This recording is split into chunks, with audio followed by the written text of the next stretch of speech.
ना लोग healthy diets को बहुत ज़्यादा प्रमोट करते हैं, जबकि पाकिस्तान में ऐसा रुझान नहीं है।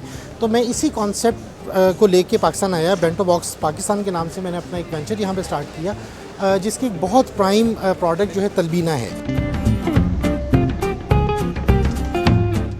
ख़ास तरीके से जौ को दूध में खिलाया जाता है। हम इसमें खजूर ऐड कर रहे हैं और हम शहद ऐड कर रहे हैं और साबूदाना, और हम इसमें डिफरेंट ड्राई फ्रूट्स ऐड कर रहे हैं। और इसमें टेस्ट को मेंटेन रखने के लिए हम इसमें मेजर करके सारी चीज़ों को मेजर करके फिर उसमें ऐड करते हैं, यानी कि रेसिपी जो है हमारी लॉक रेसिपी है। और इसका कुकिंग टाइम जो है वो 6 से 8 घंटे का है। तो ये एक ऐसी रेसिपी जिसमें काफ़ी मेहनत की जाती है।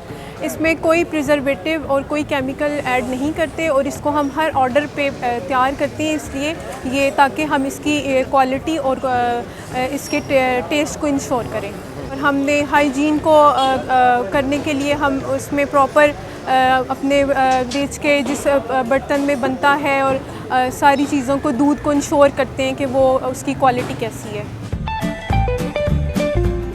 जब मैंने इसको खाया है तो ये एक फ्यूजन है, इसमें सारी चीज़ें हैं। इसमें आपको खीर का टेस्ट आता है।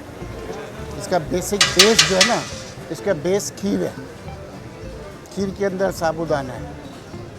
उसके बाद जो इसका जो टेस्ट आता है ना, वो आता है जो ड्राई फ्रूट से टेस्ट आता है। महंगा तो ये बिल्कुल भी नहीं है, क्योंकि अगर आप इसे खीर के साथ कंपेयर करें, खीर में 600 रुपये तकरीबन किलो मार्केट में खीर मिलती है, जो पाउडर वाले दूध के साथ मिलती है।